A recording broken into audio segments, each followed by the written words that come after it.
За энэ богинохон хугацаанд бол 7 юм ярмаар байна. За эхнийх нь энэ орж ирсэн хуулийн төсөл хууль зүйн байнгын ороор орох ёстой байсан. Яригдаад асууж байгаа асуултууд бүгдээрээ хууль зүйн салбарын нэлээд онлын нарийн юм яригдж байгаа байхгүй юу? Төрийн байгуулалтын байнгын хороогоор ороод эрх мэдэл хоорондын хэрүүл болоод дууссан. Тийм учраас энэ дээр анхаараарай гэж хэлж. За хоёрт нь түрүү улсын хурлын гишүүдээс цөөнгөө хүмүүс асууж байна. Үндэсний аюулгүй байдлын зөвлөлийн нарийн бичгийн дарга энд юу хийж байгаа юм бэ гэдэг.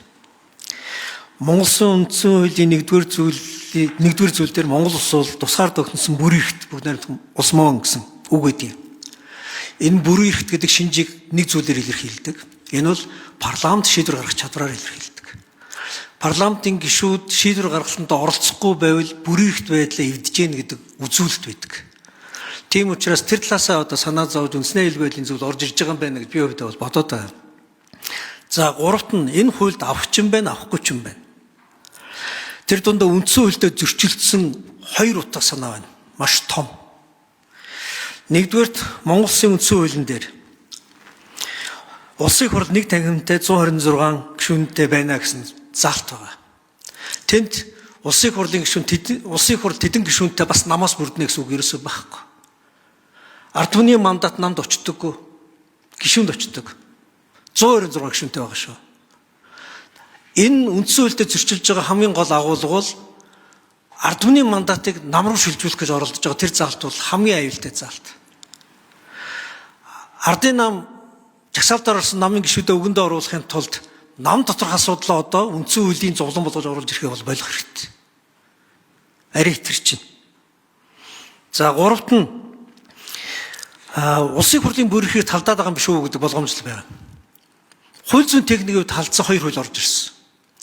Улсын хурл ямар шийдвэр гаргахыг эрүүгийн процессын үйл болон үндсэн хуулийн зэцсийн хэрэг маргаан шийдвэрлэх хуулинд бичсэн. Ерөнхийлөгчийн ямар шийдвэр гаргахыг одоо улсын хурлын дэгийн хуулинд бичих болох юм уу? Техникийн хувьд энэ бол бүр үндсэн хуулийн хамгийн том зөрчил шүү дээ. Улсын хурлын бүрэн эрх гэд бичсэн байгаа үндсэн хуулийн дээр байгаа тэр зүйл заалтуудыг ямар шийдвэр гаргахыг нь одоо улсын хурлын хуулиас гадна бичих гэж оролдож байна. Одоо засгийн газрын ямар шийдвэр гаргахыг одоо биднес шүүхийн хуулинд бичих юм уу? Эсвэл улсын хурлын хуулинд бичих юм уу? Ерөнхийдөө чи ямар хууль гаргахыг биднес орон нутгийн нутаг дэвсгэрийн зохион байгуулалтын хуулинд бичих үү? Энэ бол бүр хууль зүйн техникийн хувьд бол дэвчиж болохгүй л да. За хийх ёстой юм бол байна. Энэ хууль бол Монгол Улсын үндсэн хуулийн 29 3 дугаар зүйл болон 66 дугаар зүйлийг амьлуулах гэж орж ирж байгаа.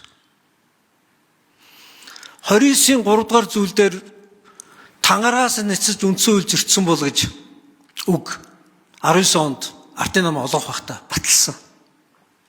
За энэ хуулийг амьлуулах ёстой.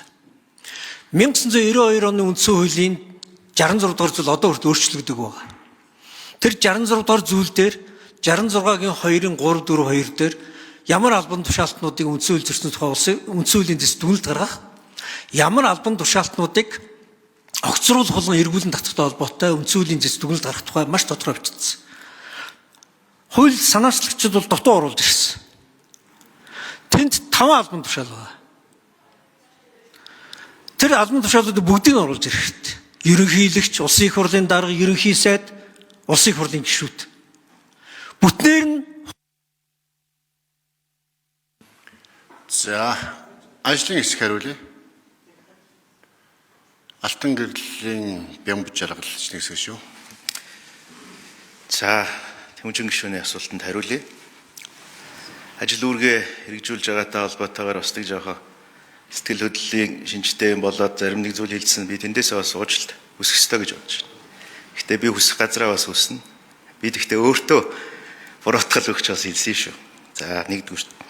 Хоёрдугаарт ажлын хэсгийн гишүүний хувьар би таны хууль зүйн техниктэй холбоотой асуудлаар би зөрөө танаас асуух гэдэг.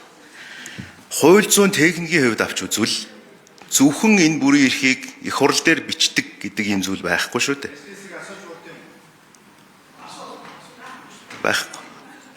Өөрөөр хэлбэл Монгол улсын их хурлын бүрийн эрхтэй холбоотой зүйлүүд зөвхөн үндсэн хуулиас гадна улсын хурлд биш бусад хуулиудад байгаа. Тухайлбал үндсэн хуульд нэмэлт өөрчлөлт оруулах журмын хуульд. Тухайлбал Монгол банкны хуульд. Тухайлбал улсын хурлын хяналт шалгалтын хуульд. Эдгээр чи өөрөө техникийн хувьд авч үзэх юм бол яг Тэмүүжин гишүүний асуусан шиг оруулж ирсэн. Улсын хурлын тухай хуулийн одоогийн бүрийн эрх дуусгуур болох заалтад